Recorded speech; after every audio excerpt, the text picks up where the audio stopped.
to a Discord, but only one side. So they can. I'm gonna stream it over there so they can watch.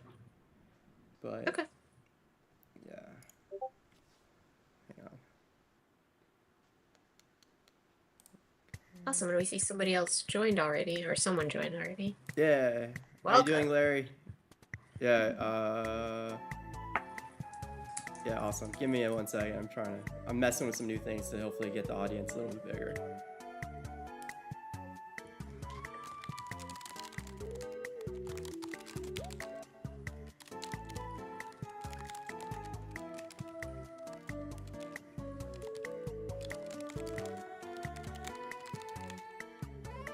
Larry, and if you want to put any questions in the chat or anything like that before we get started, or anything else you want to share, please feel free. Yeah. And oh, hang on. I've got an echo. How did I get an echo? Give me one moment.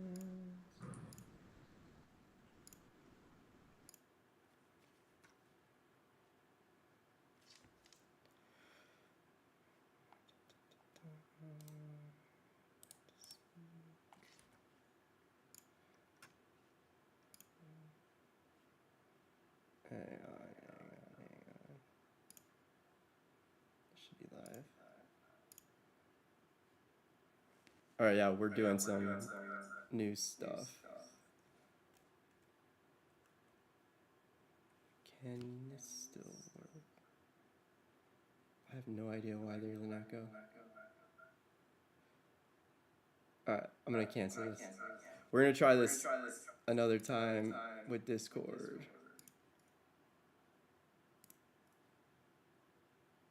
Or wait, maybe I can do that. All right, hang on. This might actually work. Sorry for the slight delay. Yeah, Larry, if you want to come up on stage and talk with Irina, if you got questions, you're welcome to do that. Key question: how to focus, story, and simplify. Okay, perfect. All right, yeah. Irina, please introduce yourself. Why I get this working. Yeah, no worries. Hi everyone. Thank you for joining. I've been enjoying mentoring with 805 startups, I want to say since 2020. But the hat that I wear for these is part investor hat, part AI expert, and then I also mentor, I want to say over 100 startups every year. So no question too small or big. Happy to share any resources. I'm very industry agnostic, so all questions are welcome. Yeah, and I see, Larry, you added the first question already, is focusing the story and simplifying. Yeah, it sounds like, you're starting to fundraise right now, and I can't emphasize that enough, making it clear. uh, I think the biggest challenge with what startups forget when they're fundraising is they focus on the solution and many solutions at the same time, and then they forget to explain actually what is the problem, and a very, very specific problem, and how does it solve it end to end in a way that's approachable for everyone. So for example, what I see a lot of the time, so as I mentioned, I'm very industry agnostic, and I mentor and also evaluate. I help investors evaluate AI startups, especially the technical component. But as you know, it all comes together: the business part, the technical, the product, how you're pitching, the website, all of that. And a lot of the times I see from very technical founders, the pitch will include, anatomical diagrams, surgery videos, other stuff that, one, like, I don't understand because that's not my background. Second of all, I also can't tell which part is your product. And then it's hard to even make a summary and then make that introduction, or even say why this is a great company, because I didn't even understand what's going on. So being very, very specific. And let me, I have a mentee right now. We were practicing diligencing a startup. And so one of the ones that she picked, basically the tagline was something along the lines of sentiment analysis to retain your employees. Like, okay, that's sort of helpful. But what it would have been more helpful and more specific would have been, we help you retain your top performers. And the way that we do that is we review your performance reviews, check, let's say I think that one connected to Slack, and then looked at, I forget if they looked at, even like their actions on the employers' portals, right? Like slightly creepy, but also, employers do have that data to then tell you who's at risk of job searching in the next 3 months. Oh, and then also their salary to reflect who got those bonuses, the promotions, who got the adjustments, to see who is most likely to start searching 3 months from now and is able to empower the right customer. If they're selling it to HRs, but manager holds the final say on promotions, or vice versa, you sell it into managers, but HR signs off on the promotions, there's that misalignment. So I definitely went, hopefully that helps a little bit. If there's questions, feel free to let me know. But I think the biggest challenge is making it as approachable as possible, making the problem solution, why you, how you're different, and what you've already de-risked and where the traction is, makes it a lot clearer. And I know there's a lot of resources that are like, here's the 12 slides you need, here's the 13. I would worry less about these are the slides and more, can you really talk about problem, solution, differentiation, how you're solving it end to end, and how you actually moving the needle on the business outcomes for your customers. Hopefully that helps. And I will say I've given many talks. So if you look me up on my blog, and I have recordings of past talks of, when I talk about how to improve your pitch, how to think about positioning, mistakes that I see startups making on the page side, the tech side, the diligence, all of that. And I don't know if there's any, oh, I see Larry's typing, if there's any other questions. Yeah, and Larry again. Yeah. I'll bring you up on stage right now since you're over on Start Motto with us. Hang on one moment. All right, you should have an invitation now. There we are. Hey. Hello. I just wanted to look at myself this morning here with my organized desk behind. That's it. I thought you were just showing off that you're a Dodgers fan. Hey, no, quite honestly, this is here because I met a business friend for coffee, and it's cold out there. So it is wintertime in California. That's right. So Irina, how long have you been working with the world in the startup world? Oof. I want to say, I think I worked in my first startup probably, yeah, it's been almost 10 years. So they were, Okay. I was their first employee. That was my first startup. I've worked with startups of all shapes How, and how sizes. how is that working as an employee in a startup? I would say Uh-oh. oh, did you lose me or was that, are you able to hear me? It's a rainstorm, unstable platform. Oh, we're good on this end. Yeah, seems to work for me. Yeah, Okay. I would say I think the biggest challenge for anyone working with startups, kind of wearing the mentor, advisor, consultant hat, is being clear on the priorities and not just tasks, but what outcomes are you going after? Because I feel like there's usually like this many things to do and then this much time. So figuring out, okay, what is the Correct. most important thing for the business, for the customers? Why is that? What is going to be that outcome that guides everything else from, okay, we tried it. Is it working? How do we pivot? How do we know, what is that? How does that inform the next pivot? How small of a pivot can we do and how do we test it out? So, one example that I talk about, well, between like, all of the things that are important, AI is super shiny right now. Everyone wants to add features. And the questions I always get is like, okay, should we work on this feature or this other feature? Like, okay, great. Well, how many people are using the feature that things depend on and how much money are they bringing in? And it's usually like, oh, 3 people are using it. That hasn't brought us any money. Okay, great. Well, that is not the priority. the companies that do well, there's been one company that I've worked with that does this really, really well, but they're a global company, remote first, and they have literally a 15-minute global meeting every Monday that's recorded, is on Slack, and then just say these are the top priorities for the company. We're going to try to move the needle on, let's say, retention by 1%, and that's it.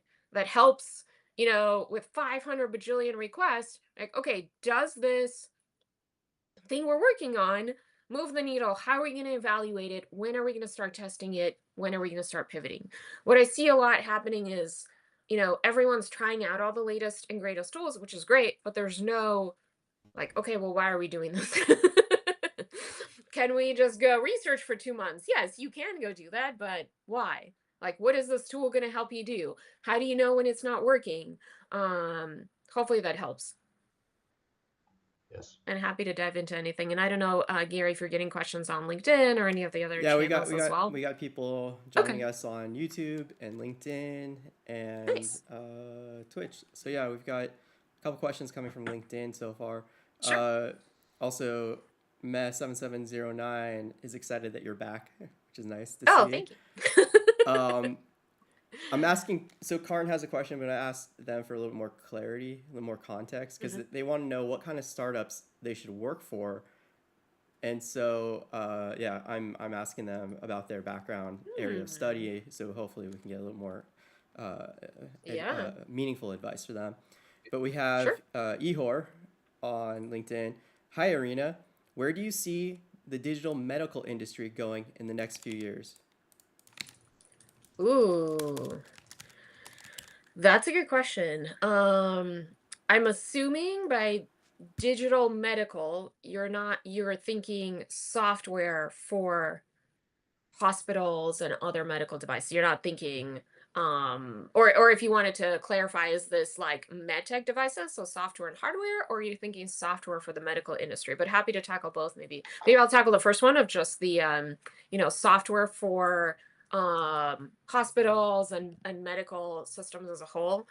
Um, this is a really good question, and I feel like I kind of have the optimistic and the super pessimistic view. So I'll share both. So maybe we'll come to a realistic view in the middle. So as you probably see, the optimistic view, everyone's trying to throw AI at everything. We'll do the transcription, we'll do the integration, we'll do the whatever, your co-pilot to your favorite, you know, diagnostic, assisted, and all of those things. It feels like everyone is doing that. The optimistic view is, I feel like if you're a startup that's trying to disrupt healthcare, there's a lot of opportunity. It seems like there's a lot of opportunity. The pessimist in me, having worked and mentored many startups, so I've when I was in management consulting, I've helped a number of LA hospitals. I've also been head of clinical data at Children's Hospital, and I'm on the clinical advisory board at Pediatric MedTech Accelerator right now. And I mentor many healthcare, diagnostic, medtech startups, and I help evaluate for investors and accelerators many healthcare and medtech startups.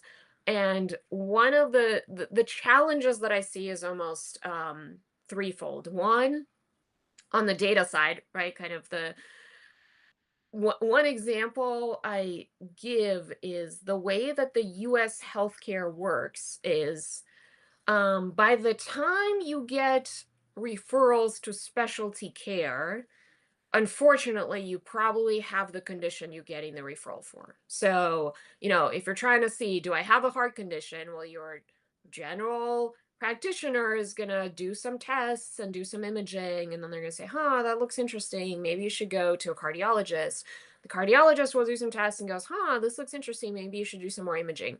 So, any startups that doing like digital health around assisted what I see a lot is let's do diagnostics for, does somebody have a healthcare condition or a heart condition? Okay, well, by the time somebody has those echocardiograms, they probably have it just because of the hoops they had to jump through. Like if things didn't look weird from tests and other images, you wouldn't get that referral to the cardiologist who wouldn't refer you for those images. So from that, they kind of, you get that false sense of, oh, my algorithm is doing amazing. It's like, well, great. Like everyone has that heart condition. And on that front, I see a lot of startups that are predicting conditions, but also, haven't actually, unfortunately, maybe understood how healthcare works. And so a lot of the time, and I've kind of learned this as, also been a caregiver in my personal life to many different family members, you go in and it's almost like a process of elimination for treatment. It's not a, do you have a heart condition? It's, well, what do we rule out? And every test rules out something. And so actually the way the process works is the workflow is different. It's more of around and again, not a doctor, but I've watched many at this point, and it's more about, okay, what are the difference in treatment and how do I make that decision which way to go versus do I have this heart condition or this other heart condition that maybe has the same treatment. So that's kind of the first second part of just like the data issues, the workflow issues. What I also see, because you mentioned the medical industry, is integrations, right? We talk about workflows and, everyone will tell you, right, even when you're pitching or when you're selling to customers, you have to solve it end to end. Like if you said, I'm going to be curing that disease, you got to close the loop and tell me, how are you going to cure that disease? Like, how does your thing help make somebody's life better? How does the clinician use it? What is the test they're going to do, or the tasks or the things that actually make those outcomes that you promised? And so many startups don't. But part of that becomes then integrating into those workflows. And a lot of the startups that I see, understandably, like I actually was one of the accelerators I'm a mentor at earlier had a panel on earlier this morning selling in enterprise. And the reason why, it's so hard to sell into hospitals is, you got to go through the clinical approval, like your physician's got to like you, the legal approval, the compliance, you're integrating with Epic or Cerner or whoever that's like, actually, we can just do this too. And they have, they don't want you to integrate. And so many startups then, if they're trying to go to market, integrating into healthcare systems end up not succeeding because of those challenges. And so then what understandably they try to do is, okay, well, we'll just be our own platform. It'll be a web app. And then they don't integrate in the workflows. And then that doesn't get adopted. So you're like, well, Irina, what am I supposed to do? So two other ways that you could do this without, trying to integrate as the first point of proving out, your pilots and proving out that things exist. So actually three. One, there are certain accelerators whose sole purpose is if they like the solution, they want to integrate. Not affiliated with them. Cedars-Sinai does a good job. Like I interview every single accelerator before I join. And, their goal is not, we want to see your shiny jackets. We do want to integrate with you.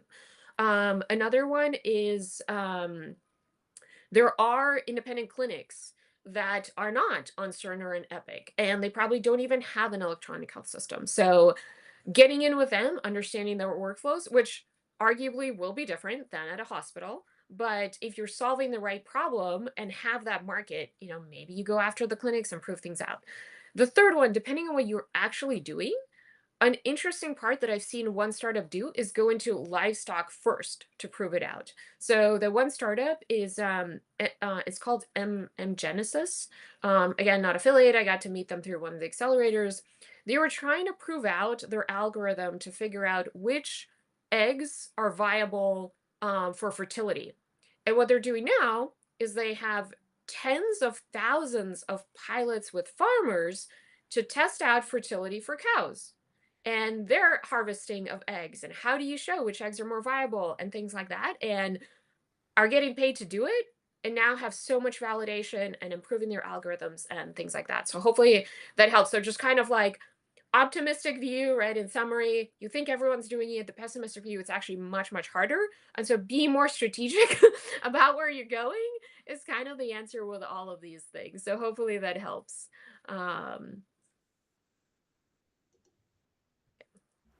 Right on. I like that you covered a couple additional questions that came up with or comments from chat with Meh. I posted some of their comments in here too. Sure. Lawyers have made this whole process an absolute nightmare. A nurse can't tell you. The doctor has to. The doctor doesn't want the liabilities to send you specialists. And then, yeah, there's just like so many different aspects of logistics and red tape and different, administrative things that you kind of covered already. But it was just interesting seeing, like, yeah, like other people kind of touch on that too. Um, Hmm. let's jump back to uh, let's do Karn's question because it's real simple. So Karn's a full stack AI developer. Which kinds of startups should I work at? So they're wondering for their career path, what would be best for them. Oh, that's a really good question. Um, Honestly, this is going to be a non-answer, but I would just say so. Kind of three, as always, I guess three different takes. Um, for I will kind of wear the hat first of the hiring manager, if I may, for somebody that's hired hundreds or reviewed hundreds and hundreds of resumes for independent contributors and managers.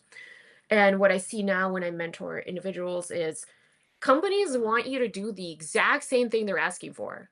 No room for error. I think the market is so different right now. I would give different advice like if it was 2 years ago and like 4 years ago, and I have, and it has been different. So that's kind of the one thing of one, look for startups where, if that's of interest, to do what you already do in that company. That'll be the easiest selling point, unfortunately, or fortunately. The other one, depending on where you are in your career, is, I would say, what I found is things are directly translational. And what I mean by that, having a background in data and AI, the questions are actually always very similar. Who are my customers? How do I reduce the friction with how we make money? How do we make things more efficient? How do we do upsells? How do we do retention? How do we minimize churn? That is probably like 80% of the questions they get asked. They get asked in 500 different ways, or more, like, let's do a chatbot. Great. Like, why are we doing a chatbot? what is the point of the chatbot? What metric are we moving the needle on? I don't know. We just need a chatbot, right? So that's a completely different question of, okay, we want a chatbot because actually right now our self-service platform has we have a lot of churn, and then you look and you're like, okay, great, why is everyone churning? Oh, the thing that we promised does not exist. Well, the chatbot's not going to help. So again, this is my other, just so having said that, that it's the exact same thing, it's also the what translates and what you can speak to. So a lot of the things that translate are, I've done the thing that you want in a different industry, I've done the thing you want in the same industry, I've done something similar. Again, it's about upsell, retention, all of those things. And then the third advice would be, which is completely different, which is, what do you want to learn? Like, where do you want to get to? Where do you want to grow?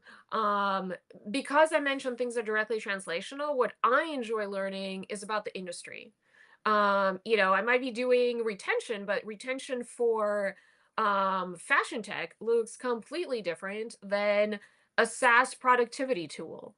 From a CPG to a medical device to Ignite diagnostics, and learning how that industry works is also a big part of why I enjoy mentoring, as I learn about every single i- industry and startup that I work with. And so I would just say that's my non answer, but hopefully that helps. And then if you're a aspiring full stack developer, and I know you said you weren't, but if there is anyone joining, then what I would suggest doing is start with the end goal of which types of roles you want to join, what skills you have, and then evaluate what gaps you have. So then you start working on, those projects. And by projects, I use that term loosely between, that could be a blog post, data analysis, a talk, a LinkedIn post to showcase I actually have this expertise. So then to my first point, you're able to hit okay, I already have done this here, here, here, and it's an easier alignment. So hopefully that helps. I think that's great. Hopefully it helps. Yeah, we'll see. Yeah. We got more stuff, but let's jump back to Larry because Larry's up on stage with us and has another question. So Larry, feel free to ask. Okay, Irina, this is a question. Working with founders, I've been asked to work with a gentleman to help him bring his company to market and to investors. Is structuring and agreements of expectations, uh, compensation, and how to and focus of a founder. How do you put those agreements together and um, deal with somebody that is, or deal with the situation where there's no money in the system as of yet, but the goal is to create that money to build an asset down the road. So how do you work with that?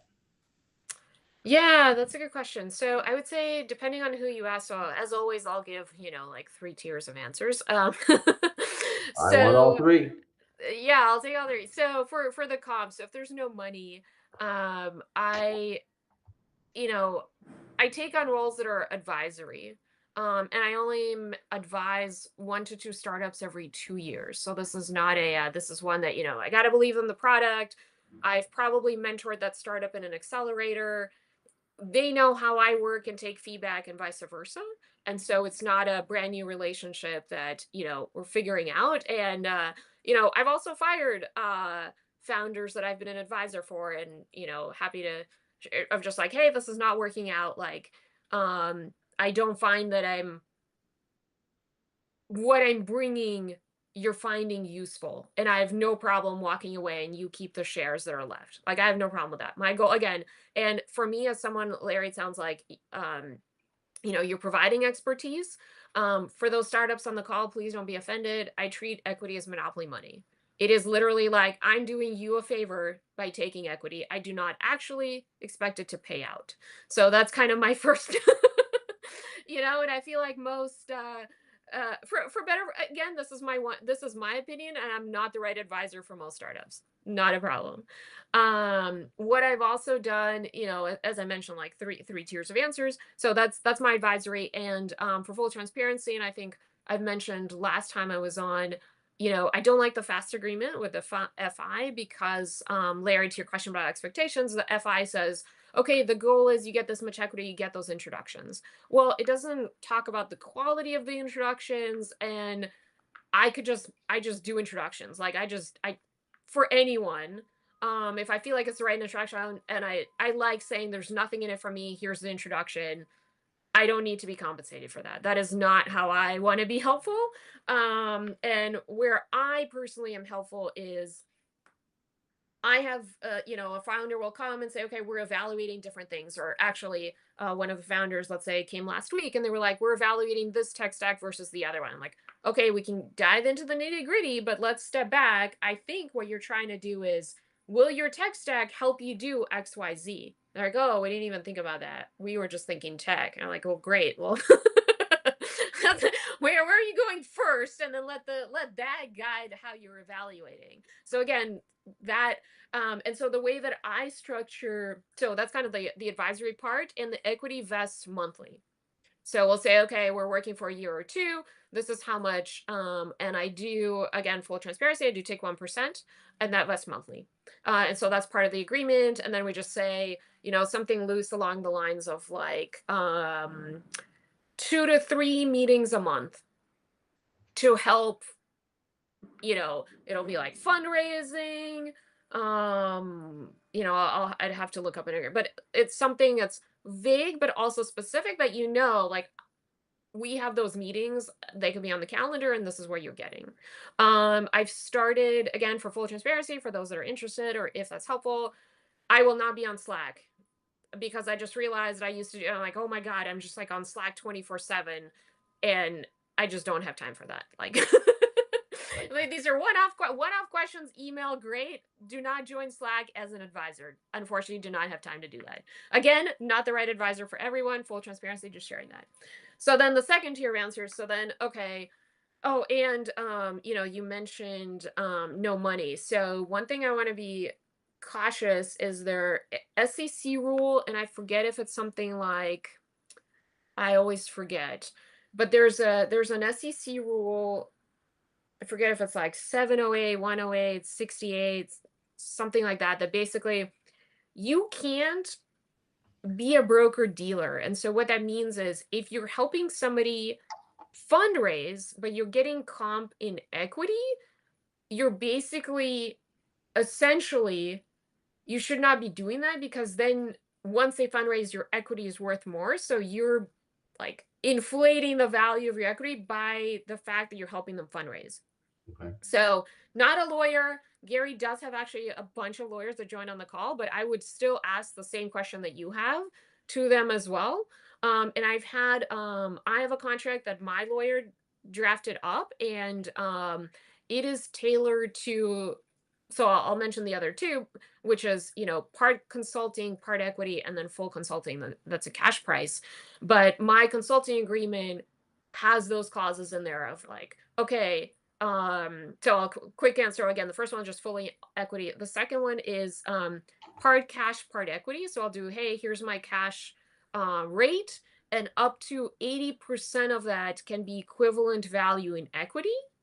I Now I work 99% of my work is with investors, so I don't I offer that with carry, so it's different. And depending on how they're structured and all of that, that's a whole other side conversation. They might not want to do that, but for founders, that equity vests hourly with the hourly rate if I were doing hourly. Because I've been doing a lot of the data strategy help, the reason I do hourly is because most founders don't know the issues with their data. I haven't seen it. And I'd rather we meet for an hour than we realize you don't have anything and come back to me in 6 months with XYZ than saying, here's the retainer, but I haven't done any work. So it kind of minimizes risk. But then, I obviously get the pushback of like, okay, well, can we just do an hour a quarter? I'm like, that's fine. Like, if you want an hour a quarter of my time. So I've done that where in the past, there's an engineering team and they're happy to, we meet, plan out what they're going to do, they go do, then I review, we meet in a quarter, and they go do. So very low touch, just kind of jumping in where they're needed. And it is figuring out, vaguely but also slightly specifically of, okay, well, what are we trying to do, like where's that efficiency coming from? So that's in the, and then of course, as anything, I just say, okay, figuring out with the customer, right, or the client, here's the top 2-3 things we're going to do. And then I also add and things as they come up. But also, because I'm a consultant, this cannot be the same thing as a full-time job. And so even when I was interim like head of data for a team, it was fractionally, and I would say I'm not doing people management. So you can't be 100%. You're not doing fractionally the full-time job for part of the, there has to be stuff that you're not doing, because again, there's also regulation of like misclassification and things like that. So there has to be things that, you would not be doing in a full-time role than you are doing fractionally. So this was also a bit, maybe a little in the weeds, a little bit nuanced. And so of course, then the last part is just like the full cash rate. Again, I think what I found, which is super interesting, is just like a random data point, having worked with now mentored and advising consultants with, I was going to say like 25 to 50 startups. The startups that want to give you all cash are probably the ones that you want some equity in. So something to think about. So hopefully that helped.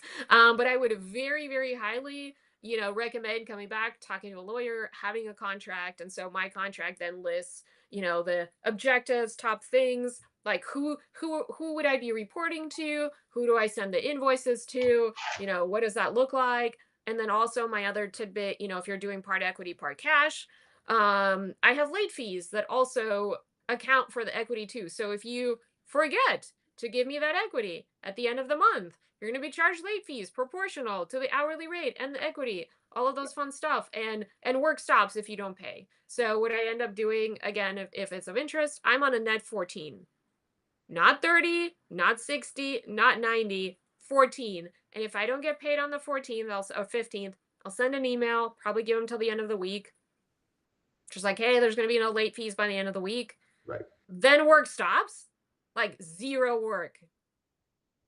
Big zero. Um, I and like it, that Gary. is the most effective thing. Yeah. And then I have not had to sue anyone yet. So can I add a little drill down question on this? Over the Sure. years that you've been working with startups, have you profited from any of the equity positions? That's a good question. No. That's a short answer. The long answer is so I've always been, even early employee or advisor. I've always believed in the startup that I've worked with, and I've probably have equity in about, I want to say, small handful. I will say it was more than 5 but less than 10, Okay. all different industries. Um I've essentially broken even with two because of the legal and tax. And then this year, um I was able to finally write off one that went bankrupt. And again, these were not, I was an early employee. I bought some stock that, again, monopoly money, did not expect to make any money, and I had to write off the loss this year finally. I've also had my husband also mentors and advises startups, and between the two of us, I would say, yeah, we've broken even. We've also had uh one that I always like. We've had spectacular fails. So bankruptcy, I don't know. I think that's more standard. We've had one my husband worked for, was doing really well, and then the founder died, like, Ooh. unfortunately. So they're doing, that's it, went to zero. We had one that he was also early employee, and in the middle of COVID, it went through a SPAC. And we literally had to consult an SEC lawyer because the startup was doing something fishy. It was basically like, they went public, and then all the employees, they said, oh, you can sell after 6 months. 6 months came and went. They said, oops, just kidding, 12 months. 12 months came and went. They're like, oops, 18 months. So then in 18 months, we're like, well, obviously, like, it's not worth anything at this point. Again, he was early employee. He's not a founder. This was not, um, and the lawyer was basically like, okay, what have they done up to this point? And if this doesn't happen by this date, this is going to be an SEC situation. I think the startup probably also realized it, and so he was able to sell after 18 months, but at that point, it was negative. So, Right. it's been super interesting navigating that, because I do feel like, again, and maybe that's why I'm just like, everything's monopoly money. I don't mind, like, I want to be helpful, but you got to be respectful and come with questions. I find that, I think the best relationship is like, try it out as a, join an accelerator, mentor startup, see. I don't like the word coachable, because I'm not the expert, you're the expert. Every founder, you're the expert. It's just, can I give you a different opinion? Can that inform you how to try to de-risk things based on what I've seen? Like, I don't have an ego if, nobody takes any of my advice. That's fine. Like, that's not what I'm here for. Um, but if I see things that are, could be done differently, and then we've talked about it multiple times, and then nothing happens, I'm like, okay, am I even helpful? Like, I don't need this equity.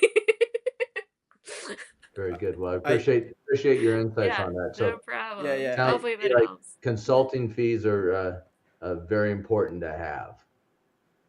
Yes. yeah. Very important. Okay, Larry, I need to move you down. We've got a whole bunch of questions, and I'm just noticing the Mm. time. But yeah, Oof, real time flew quick. by. Yeah, real quick though. Tim has one that's pretty relevant to the Okay. conversation that we just had. And Larry, if we have got more time at the end of this, you can of course, yeah, come back up. But we'll see what happens. But yeah, Tim at the very bottom asks, as an ex-employee, what happens to the equity you buy in a startup that eventually lays everyone off, and the founding CEO pivots into a new company entirely, using the remaining investor money to now fund a new company? Oof, that is a really good question. So, completely not a lawyer. Um, I think what it comes down to, and Gary, I would have you ask this, the next lawyer panel. I think what it comes down to, and I hate to say it, is it going to be the same company? Are you owning equity in the same company or not? So, for instance, the one that went bankrupt, it got acquired for parts, but they didn't acquire the whole company. So the equity that I went to zero. Um, the one that I mentioned that my husband that they went through a SPAC, it was bought by a different company that did go through a SPAC, and so they had to issue shares in the new one, but they also didn't do it in a timely fashion and then all that other stuff. So this is just like super anecdotal, but really depends on how they structure that. Yeah, unfortunately. But yeah, that is a really, really, really great question. And so, underneath of that is, as you can imagine, shenanigans of like, how do you do, legal and tax evasion? Yeah, I mean that's essentially like what it could be. So yeah, the Yeah. most important answer is from a lawyer is what you'll need. Yes. We've got a real hardball question from Dr. Paxmar on Twitch. What is your Yes. PhD in? Oh yeah, no, that's a good question. So my PhD is my degree is in statistics, and so what I ended up doing before the age of AI is inventing a different computer vision algorithm that looked at two storms on Jupiter and found that they were very similar. And many years later, NASA's Juno mission actually found the same thing. Because I wasn't in academia, that you just find that out now or from my website. But thank you for the question. All right. Next we've got developer KP over on YouTube. In my humble, oh wait, hang on. Wasn't there something else from? Okay, yeah, above. This is a question regarding discovery. Often at times when researching product market fit or the market in Mhm. general, we often come across paywalls, etc. So the obvious solution is to converse with people in the market. My question is, how do we effectively seek out people in the field? How to navigate the conversation, i.e., what are some relevant questions to ask during discovery? Yeah, this is a really good question. So a couple of, as always, a couple of different answers.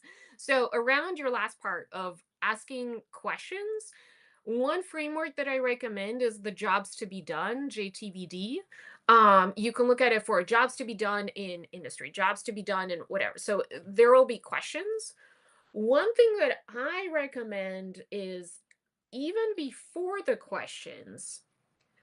So my kind of personal take on startups is the ones that do better have the lived experience. You've lived the pain, you're like, "Oh my god, what the heck? This could be so much better." You know the market, you know how things don't work. And so with lived experience, you have an idea of how to solve things. And then me and Gary touch on having the fake door test, time and time again, of doing a interactive MVP that is very, no code, low stakes, to actually see how are people interacting with the product. And then of course the third advice would be, actually I would recommend shadowing over asking, because then you can observe and learn. And this is something that I learned even when I was my first career was developing algorithms for all of these companies. Every industry, most industries, I've probably developed an algorithm for something.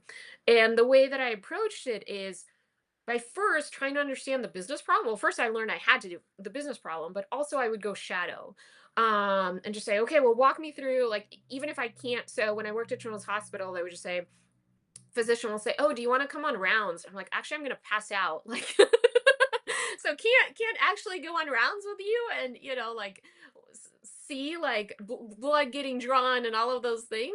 But walk me through, like, how do you actually do the thing that you're doing, so then I can first learn and then see where the efficiencies, inefficiencies, where do we want to actually focus the initial attention to. And then, to the point of where do you meet the people, I would say if you can figure out, and the non-answer is like, where do they go? Like, where, you start with one and just say, okay, well, how did you learn about this? Who else, where else are you going? Is it an industry conference? Is it a, you know, is it AWS reInvent? Like what is that thing where people go that you can actually meet more people? And another thing to look at is, the competition. Like where are they going? Where are they presenting? Where are they speaking? Learn from that. Yeah. I love it. Yeah, it's one of the I think pushback on being first to the market that everyone thinks, oh, you gotta be first. It's like first mover advantage is the best. It's like, no, you're doing all of the research and development and putting all the resources into that for everyone that comes after you. So if you're not first to market, learn from the people who are already there. Absolutely. See what they're doing. You don't want to copy them, but you want to learn from them. So, do Yeah. that. It's good advice. Sumitra Mahato asks, I want to know, where will production level AI simulation go for the next few years? Hmm. Yeah, that's a good question. So I also have, as always, the pessimistic and the optimist. So I see a lot of startups right now doing the synthetic users, right? You kind of have you go to Chat GPT or whatever, you're like, imagine I'm whatever your target customer is. How do you feel about XYZ? And having that be the simulation, which is kind of how I'm taking your question literally. So I see a lot of those startups popping up now, understandably. I think the challenge there is if it's only, unfortunately, like a wrapper around all of these LLMs, it's going to be hard to go beyond an MVP, because then your competition is every other LLM out there, and you don't want to be developing your own LLMs as a startup. Like I literally, have to tell this to many startups, like, your goal of a startup is not to get a PhD in math to then go implement it to do your MVP. That is literally way too much friction to do that. So I don't recommend. And then, of course, the other pessimistic reason about these simulators is I would argue that whatever product a company's developing thinks they have unique customers that the market is not addressing. So, kind of for that reason alone, the simulators aren't as good because you have a new niche of customers. Um, Having said that, like, because I mentor also in the med space device, where, simulation of surgeries and things like that are a lot, seem to be, how um people are trained. There could be some opportunities, and actually one startup that I'm mentoring right now, one of the accelerators, what they're doing is they've already sold and developed synthetic veins and arteries to train surgeons, actually residents, like how to start practicing.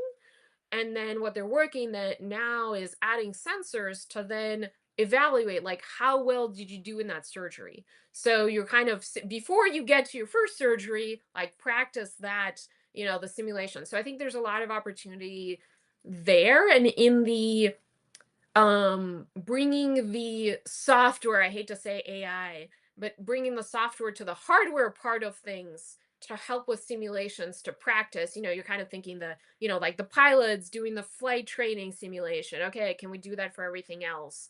Or other industries. So there might be an opportunity there of, like, things that have been mostly hardware. Can there be a simulation component, so then when the first time you show up, you're already better than if you've just watched a video. I like it. Yeah. Karen asks, pretty vague question, sorry. When should a startup founder look for a mentor, and how would one go about finding one? And I already told them this was a good question, not to be sorry. Yeah. Oh yeah, nothing to, I have joke the well, one, so not joking, there's no stupid questions. The only stupid question is the one you didn't ask and then keep thinking about, and then that's it. Like, and then it's the most important one. So yeah, what to look for in a mentor. This is a really good question. And again, depends on depends on the founder and things like that. So kind of as always, like 3 different tiers of answers. One is I would say, kind of to my question about, the job search or like the full stack one is like, what gaps do you have? And so then part could just be filling in those gaps of just like, hey, I'm a non-technical founder, and I need a technical person to help me evaluate whatever XYZ, like what should be my tech stack? Although my answer to that is like, everyone has a different tech stack. Like, no joke. I've never seen the same tech stack twice. I mean, sure, there's like cloud and software and, like, let's say your hardware, but all of those, I've never seen the same like 50 apps in a different company. So there's that. So one could just be for gaps. The other one is, how do you collaborate best?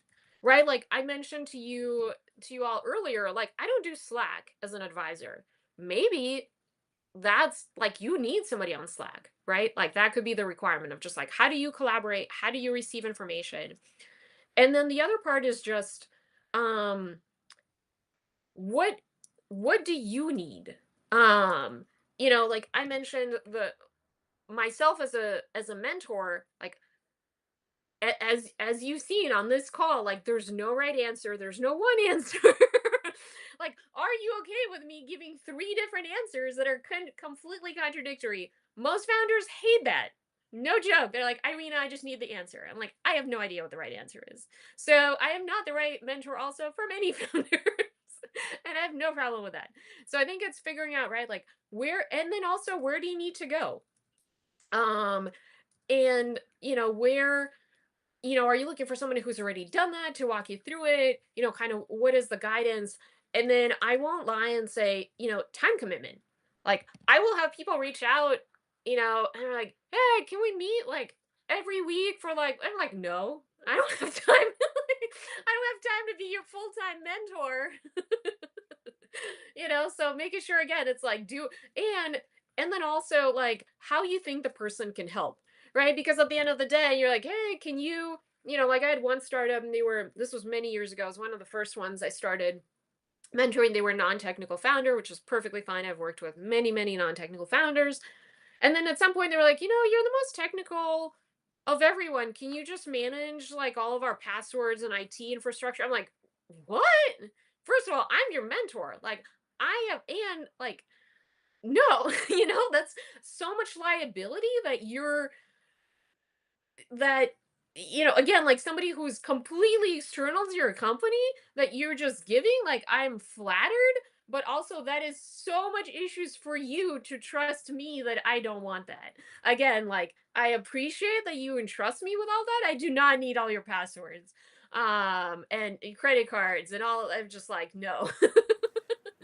I appreciate it, not the right fit. So, so hopefully that helps. Yeah, but it is a really good question. I would say my non-advice would be, I'm a big fan of accelerators. There's many for, Gary has a pre-accelerator. There's many others that are free. Again, completely non-affiliated. See who that, you can get lawyers as mentors. Obviously I'm met others. You could have people in the same category. See like who are you resonating with? How are you how are you collaborating? Like is it helpful or are you dreading getting on the call? Try that out and then see if they're willing to do a one-off every quarter or and start from there. Irina, how much more time do you have? Is it a hard stop? Because we I got a have lot of 5. questions.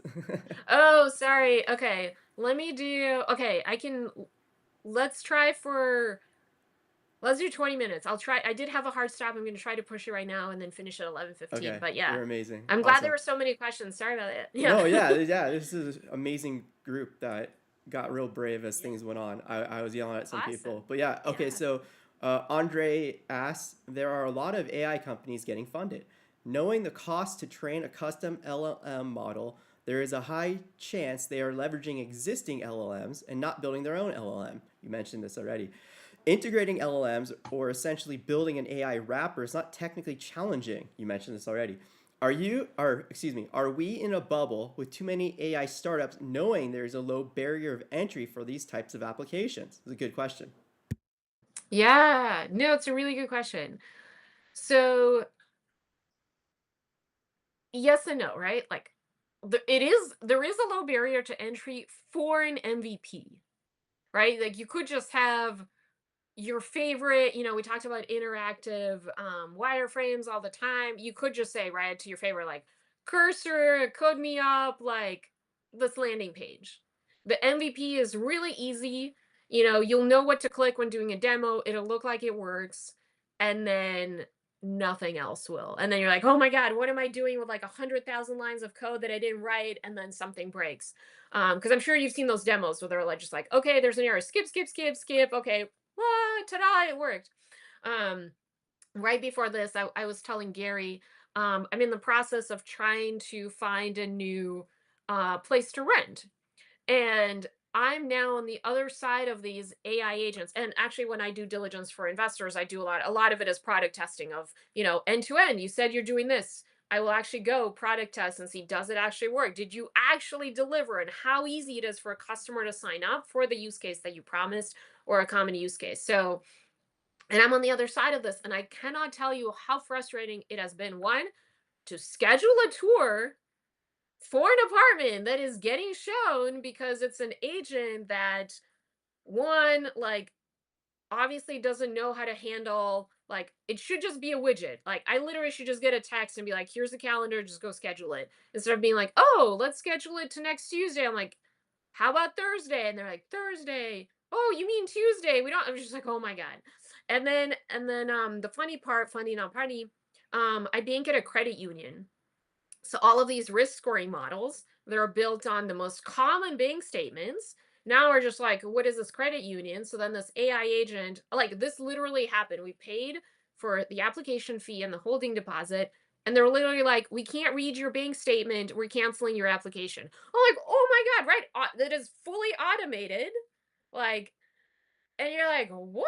So then every time there's a so then I have to tell the manager, they reopen. Every time there's a chat, I'm like, please don't cancel my application. Again, I'm paying hundreds of dollars to go through your process that they've never tested out. And they're like, actually, yeah, you're one of our first people that are trying AI for a rental property. Not a great experience, let me tell you. So back to the point of like, yes, completely agree. Barrier to entry for an MVP is super easy. At the end of the day, does it actually work? Does it actually work in scale for the customers that you want? What is that user experience? And how are you going to be protecting that when things are going wrong? Right? Like they read that statement, we're like, it's not one of the common 12, like cancel. Right? Versus maybe the flow should have been like, oh, the landlord should come back and review rather than, because then what is the bias? Like who, I think to me it was just like interesting being on the other side, and it's just like, okay, well, who banks at a credit union? Like, what does that say about me and who you're rejecting automatically? And there's startups that their whole sole focus is like making credit unions more efficient, like one of the ones that I mentor. Anyways, there's just like a super interesting, like being on the other side. I mean, I am on the other side product testing and obviously testing, and I have obviously apps on our phone that do all of this, but it's just been interesting. So to the point of, I think the moat becomes that lived experience of, if I had to do the credit application or the scheduling, I would just say, here's text to the link, go schedule it, upload this. And if there's errors, human in the loop, verify, because the risk for error is so, you need an exact answer in how much income do I make versus the chatbot is asking, well, how do I know on your bank statement what is income and what's not? I'm like, look at the positive numbers. Like, okay, well, like, I'm training the chatbot while I'm trying to jump through the hoops of this application, which, and thankfully, like, I'm thankful to have a good score, and I'm just hopefully a desired enough applicant. I did pass through it, but it was just so painful of, could have been so much easier. So I apologize, this is like a long-winded, but yes, completely agree. And I feel like, my optimistic, and again, as always, pessimistic take is there's going to be more and more companies because the barrier to entry is going to be low. There's going to be a lot more scrutiny and diligence, and then you'll have moving the goalposts of what what metrics investors wanted to see at Series A is now seed and pre-seed, because they're like, well, now everyone can just code this up. Like, how many customers do you have? What is your revenue? And you're like, I just, I'm still figuring out my MVP. Why do I need to talk about revenue? They're like, well, we're talking to like 500, and depending on the investor, they could be getting thousands of AI startups in that industry as well. And so then it becomes, okay, how do you differentiate? And the differentiation becomes the traction and the revenue, unfortunately. Yeah. No, I love this because you're touching on really important aspects of both product, but also operations and fundraising. And anyone that's early stage that wants to fundraise, these are important things to be aware of the competition and how to stand out. And it's by doing these things, by building a real product that is utilizing the technology in a meaningful way, a necessary way, and not a frivolous way to like be more attractive to investors or some bullshit. So I think it's great advice. Ehor asks, I'm working on a startup that helps people digitize and analyze their long-term medical history. Many users currently rely on paper logbooks to track results from different clinics. While my solution enables secure cloud storage and AI-based analysis, I'm noticing strong hesitation when it comes to uploading sensitive medical documents. What do you think could build enough trust for users to adopt a digital solution instead of continuing to use paper records? Ooh, that's a really good question. So as always, right? Like different takes. So I think the first part just goes like, who is your customer? So I've talked to at least one startup that, said, okay, your customer is the individual. I upload all of my medical records, and then the way they make money, they sell it to insurance companies. I'm like, great. So you're going to tell them I'm going to have a pre-existing condition, I'm going to lose my coverage, blah, blah, blah. What am I getting out of this? Like, I'm losing coverage. So most people, I think, don't think about the incentives around how do I align motivating. Oh, and then the way that they incentivize the customer was, okay, well, you have all of your medical documents in one place when you're traveling internationally. And I'm like, okay, well, I can kind of see it, but the risk of me getting dropped from my insurance is much larger than me getting sick internationally. Again, this is just like my point of view. Um the So having said that, like if you're a startup that's trying to figure out like how do I digitize, part could be finding the right customer. And maybe that customer is a clinic. Like I know for a fact there's many independent clinics like eye doctors and dental practices that still use paper. Maybe you start with that and say, hey, we can digitize, but it's also, I think, the way that you end up positioning it, right? Because if you what's in it for them, right? They have a workflow right now that they're very comfortable in. So you're competing with their current workflow. Then they have to go digitize, right? If you're going to a clinic, you're like, okay, well, you have to scan all this stuff. Like, they don't have time for that. Like, are you going to be scanning it, right? Like, maybe that's the added value. Like, they'll just like, here's boxes of documents, go scan. You're like, oh my god, you know. So aligning that incentive versus, one way that I've seen one startup. This is at uh I think they were maybe 2 cohorts ago, Techstars AI Baltimore. What they ended up doing was, every and I learned this from them, and I apologize if I also get it wrong. Every hospital has a bunch of suppliers that they invoice.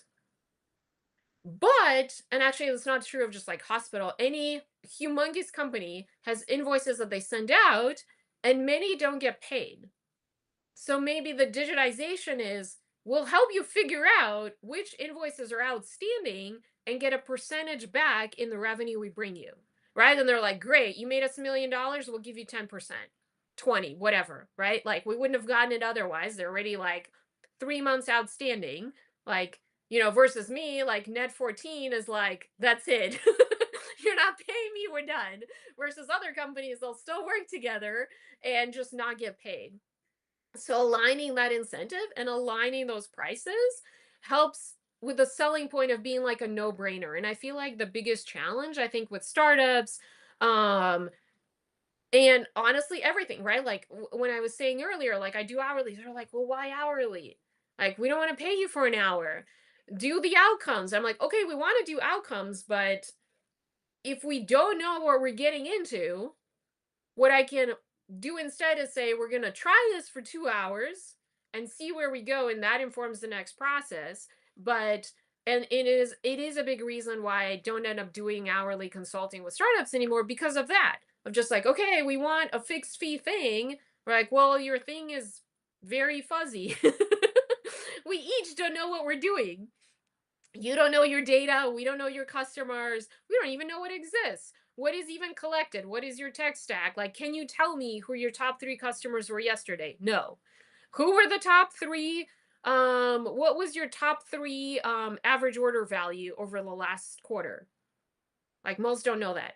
So making sure that whatever you're selling, again, aligns those incentives, and that's true for anyone, makes it a lot easier versus now when I work with investors, I say, okay, great. Like, you're potentially trying to give a company $1 million. Will give me the small fraction. I will do the diligence and tell you where the risks are, and then you can figure out if you have enough conviction to invest, or I just saved you $1 million and you can invest it somewhere else. So then it becomes like, okay, sure, we'll give you a very small percentage.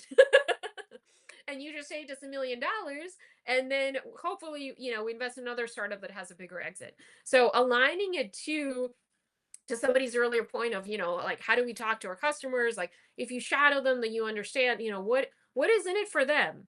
Like, is it money? Is it community? Is it health? Like, what is it about the digitization?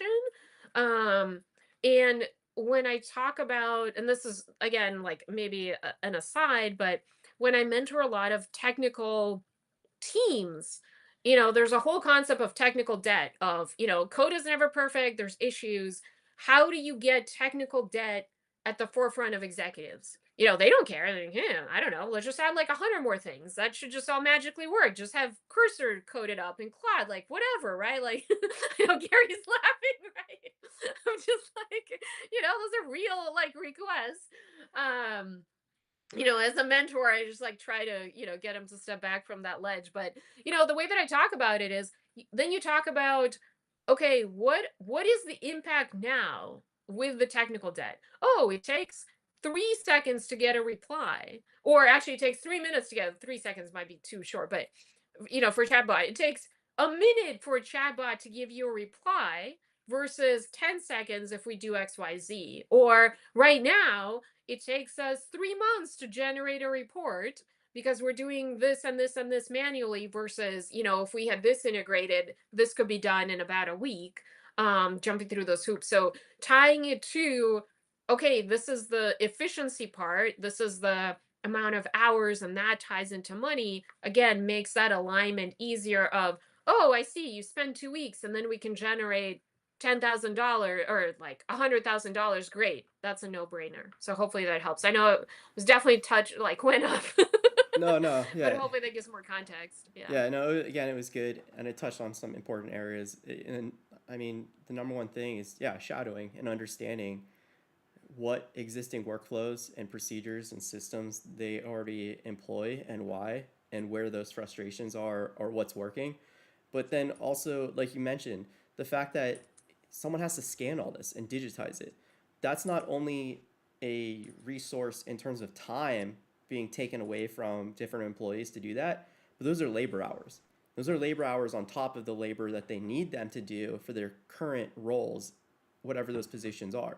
And those labor hours at scale at a hospital, a mega hospital, that adds up so fast and to so much money just for the labor doing that one task, not including fixing, or assessing what their existing systems are, and then replacing what they have with what you are offering them, and then maintaining that, all these other things. At scale, all of these things add up very quickly. And if you're trying to pitch this to larger institutions, it's going to be a no. So you, like as you said, you want to start with very small clinics that have less of those moving parts, smaller scale, where it's not going to add up as much. But the other thing too, in terms of like building that trust, you absolutely need to do things by the book. Like Dr. Paxmore over on Twitch added some good comments saying that, transparency on how secure or how the documents are securely stored is going to be the first step. There's a 99.9 chance that there's going to be a data breach. So how are they keeping those documents safe? How are you keeping those documents safe? And how are you already planning for a data breach so things don't get out of Yeah. control? So there's so many different moving parts there to assess, but talking with these people, sitting down with them, learning about their existing behaviors and existing expectations goes a long way. There was a related question Tim asked. Do you believe that a fundamental misunderstanding of how tech works on the side of investors is why many hype-only startups get funded? Given how much money is being dealt with, why does it feel from an outside observer that there's often a lack of or willful disregard of legitimate due diligence? Yeah, that's a good question. Yeah. Yeah. Yeah, that's a, it is, I would say, so there, not everyone is doing it. It definitely feels that way. I don't want to, I don't want to argue with that. I will say there's definitely a mix of investors. There is investors who are former operators, who have done this, been in those shoes, and I feel like um they bring a different perspective than those that maybe haven't been operators. That would be a kind of like my first take, but I also agree with the sentiment of, I mentor at many accelerators, and I actually had to give this feedback to an accelerator 2 weeks ago, 2 months ago. Basically, they had the startups pitch, and then they were publicly rated by the program director, and the one that was solving the real problem was rated the least, and everyone else was an AI startup. And the one that was solving the real problem also had AI, but it was not as AI in your face, like in every single sentence. And I literally told that in the breakout room to the startup, that they were my favorite. They were solving a real need, and I did follow up with the accelerator and was just like, what is going on here? Like, it is, I do see this all the time. I see this also with and I have one at least one blog post on my Substack and blog post of just I don't understand startups that are trying to invent their own LLMs as the go-to-market strategy of just like, we're going to be a foundational model as a startup unless you're spinning out of a university. Again, I don't recommend getting a PhD as what you're doing. I would recommend going the vertical route of solving a specific need with even the tech that you're spinning out of a university. So I do see this, and I feel like I'm on an island often of just like what is going on out there. I do appreciate, that I do help investors with the ones that I work with that, will reach out, right? And truthfully are like, hey, we don't understand this tech and AI. Can you help us evaluate? And then what I end up doing then is also explaining things in non-technical terms of like, here's my opinion on where I see the risks, and here's my how would I explain what they're doing, so then they could make their own decision, and it's totally okay if it's completely different from mine. So yeah, I completely agree with you. Hopefully that helps a little bit. But yeah, it is an interesting world out there.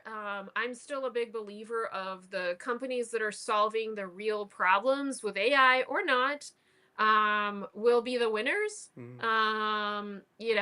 Especially if they are venture scalable, but not every company needs to be venture scalable. You could be profitable as a company and not need investor money. And in my mind, is still a success. So yeah, this is a really, really good question. Yeah, for sure. The other thing to keep in mind is nepotism. I mean, like a fund, if they do, let's say, 10 deals, right? They're often going to make an exception and do one or two deals with someone that they're friends with. And it's purely hype because they've got a background, like, relationship. They trust them. They believe in, like, their ability to figure things out. And they're willing to just, like, take a big bet on, like, friends. So that's always something that gets overlooked or misunderstood by a lot of people too, is these existing relationships that founders have with investors already that's giving them an edge. a related question, because there's a couple more. There's like 3 more questions, but this one's Okay. very similar. Abdel Rahman, sorry if I'm saying this wrong, horrible at pronunciation. Do VCs love money more, or do they have more important goals they want startups they invest in to focus on? Essentially, is the spirit of the question. Yeah. So that's a really good question. So I would say my non-advice first is it really depends on the industry and your stage. Is kind of the caveat there. So for the um and money becomes part of it, because at the end of the day, the question is always how much have you de-risked and is it venture scalable? So by venture scalable, what that means is how are you going to be $1 billion plus company? Like, where's the market in that? And then how do you actually prove that people love your product, basically, are kind of and the metrics around it. So for certain startup, if you're in SaaS, there's certain like efficiency metrics. If you're you talk about customer acquisition costs, payback period, the usual metrics. So the more that you can start thinking about it now, and then, of course, if you're months away from profitability, that should be like slide 1 or 2, right? At the end of the day, it's still how are you standing out from everyone else? And so, I did say obviously like metric by stage, but if you're 5 months away from profitability, I've met 3 startups with who have that, right? Like, this is 3 of the thousands that I've met. Like, that has to be slide 2, if not 1. Like, you want to pique the attention, and then you prove the rest is just like, here's what we've de-risked. If you can talk about COGS, right? Cost of goods sold, and you're a CPG, like all the more that you position, because those metrics speak to I have this financial expertise, I have operational expertise, and I know what I'm talking about, and we've proved out like our sales and revenue pipeline. So it's if you can talk about my customer acquisition costs are let's say 1/3 of our spend, and the payback period is we actually get back um our costs within the first with the first sale. You're like, oh my god, like I actually met one startup that does that. They're in the clothing, they're in the like athletic apparel. They're like, okay, every time we sell one thing, we get back all of our marketing costs, more than that, and 3 times our customer acquisition cost. You're like, oh my god, you've already proved out, right? Like that indicates your marketing, your sales, you've done your pricing, you're targeting the right people. So I know metrics can be, we've all seen that, right? Like the doctor that was pulled off the American Airlines flight, that was just like, they were overbooked. And instead of saying, like, okay, can we give more money for volunteers, they just decided to pull them off the flight of, there was a target metric that, they were trying to hit. And when you're optimizing the metric above all else, that's a whole other fallacy, like Goodhart's law, all of that. But if you can talk about business metrics as early as possible, that shows expertise and trust that other things don't. And so that's kind of the, to your question of do VCs love money? It's the, how much have you de-risked and how much is a venture scalable so they get that money? But indirectly, it happens because of all of those other things. If you can talk about profitability, then you've already, operationalized a lot of those underlying things, and that becomes um the asking about profitability is a symptom of all the other things that are working right or right-ish. Okay. We've got a couple more. So you got limited time. So how about you take a look? Yeah. Because every question that is relevant is in here in the chat for you. Yeah. So there's Yeah, I'll Tim. have to. I was able to There's push them back, Tim so I for. do have a hard stop at 11:30. So yeah, let's see. Okay, so Tim asks, do you believe that a fundamental misunderstanding of how tech works on the side of investors is why many hype-only startups get funded? We did that. Given how much money. Oh, you did. Oh, I apologize. We Wait, did what was that the one other because it Tim's was question? relevant, but Oh, Tim has other ones yes. above. Yeah, sorry. Um. Oh, the negotiating compensation? Or what was the other one? Yeah, that one's good. There's another one about being an ex-employee. above the VC money question that we just asked or answered. Oh, the what happens to the equity you buy in a start? Oh yeah, that was we did answer, and then I would say ask the lawyer or have it's about company structure.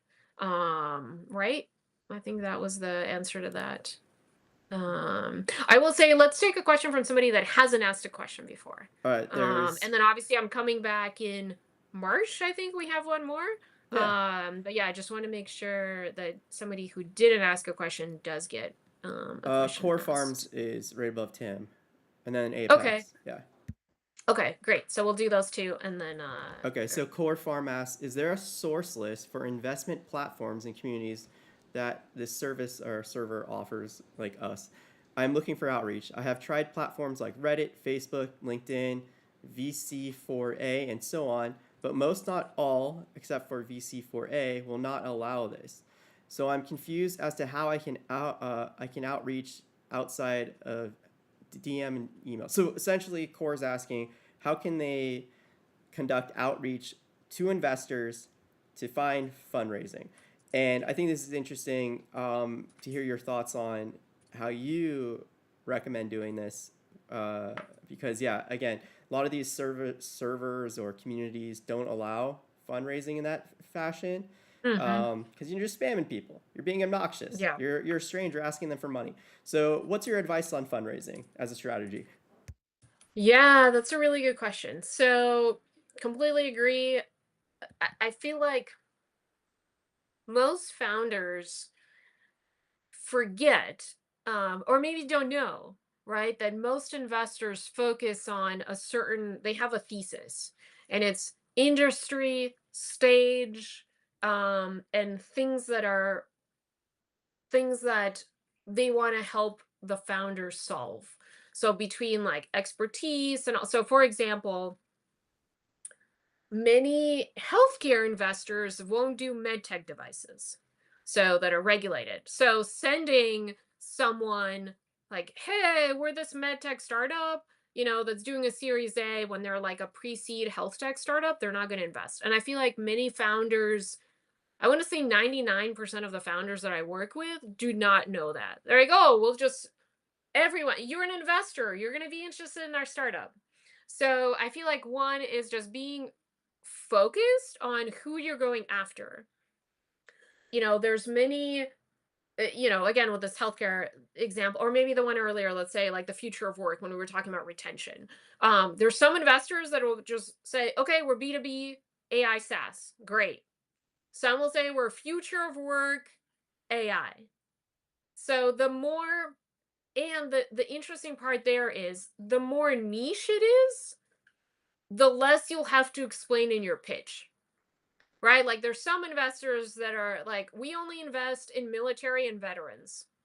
If your startup is solving a need in that area, you don't need that background of explanation. Or even like there's some investors that are affiliated with clinicians. Depending on who's in the room, you might not need to explain what type of surgery it is. I guess depends again, who's in the room, but the more focused it is, the easier it's going to be able to sell. Like I can't tell you enough how many like I don't know how like I don't personally invest. I can't tell you how many cold emails I get on LinkedIn and email. I don't know which mailing list I'm on, and they're like, "Here we are, give us money." I'm like, "What?" And it just looks like they just copy pasted and just like blank email to everyone. So the more tailored you can be, um and I've also seen, like I'm mentoring a startup, and as I mentioned earlier, like if in the introduction makes sense, I'll just do it. They'll reach out and say, "Hey, can you introduce me to this investor?" And I'm like, "Great, they do healthcare. You're in CPG. Like, did you not even Google them?" Like, this doesn't even make sense. So like doing that up front and being specific, also why them? What do you think they can help? So then to the point of it makes that introduction much easier. So then I can say, like there was one that I just making it a much more easier ask to make it clear you're not going to spam all healthcare investors. So one is just on focus. Where to find them. I know many startups think that pitching is the way to find your investors. I would say you can just go be in the audience. If your pitch is not solid, that becomes the first impression, and you've just actually eliminated yourself from future follow ups. And I hate to say that because I've mentored so many startups, and this topic has come up over the last quarter. They're like, well, I just have to pitch everywhere. I'm like, why do you keep pitching? And they're like, I have to meet investors. I'm like, no, and not with your pitch. I had to let's work on that. There's no clear story. That is your first impression. You can go and meet them and get to know them. And by get to know them, I don't mean pitch. Like I also share the story, like I do judge at accelerators and things like that. And this was like this pitch left an impression for the wrong reason. Hopefully you'll see why. It was before 8 in the morning, and I had the lanyard that shows I was the judge. And I'm talking to a group of other people. Did not have my coffee yet. This guy just like comes up. There's no hi, just like pitch. And I'm like, oh my God, like, first of all, like, really? You're not even including the rest of us? And I did not even have coffee yet. You didn't even say hi or get to know me or like where anything. It was just like, here's a pitch. Clearly, I remember him years later. Not introduced him to anyone. Not that it was a fit, anyways. But that is not the impression you want to make. Um, and the way that you build relationship, I would, there's many advice on that. It's, be helpful. See, like I'm all for, here's an event, here's an interest, you can go to demo day and meet investors. Um, to the point of like finding where they are, if it's helpful. I shared this last time. I mentioned that I help investors evaluate startups. Well, so like 6 or 12 months ago, I realized I can just go to demo day and say that, right? I could just say, like, hey, I help investors evaluate startups. Like, oh, great. Like, there's no marketing involved. I just got to show up. And I already mentored these accelerators. That's free. Um, but what I realized, what builds the rapport is then hearing me judge, and they see the questions I ask, and then like, oh, I wouldn't have known to ask that question. Great. That becomes the qualifier for, I think I need Irina's help. So even if I had messaged them all, right? Because I could just go on PitchBook and just go, all the investors, right? Because I'm very industry agnostic. If they're an AI startup, we all know everyone's an AI startup. I could just be mass emailing everyone, spamming everyone. But I realized going to demo day, but also judging is the thing that unlocks. Yes. Do I talk to less investors? Yes. But I build that relationship because we're judging. We have that relationship now from the advice. We have that shared experience, but now they also know what I ask. So being more intentional about where I go and where, it took me 5 years to land this niche. Like this, you're seeing the end of like 5 years of pivots of, what was originally data consulting. That was like, I'll help anyone with their, algorithms, to fractional executive managing global teams, to, now it's helping investors. The work is arguably very similar. It was still directly translational, still about algorithms, but the level and the depth is different, but also where I'm going to meet those people is now different. So hopefully that helps a little bit. Obviously time flew by. I will be back in about a month. I appreciate all of the questions, and thank you so much, Gary, for having me. No, these are great. And hopefully everyone got some nuanced answers, even if not an exact answer. Yeah, unfortunately, yeah, sorry, Tim and Apex.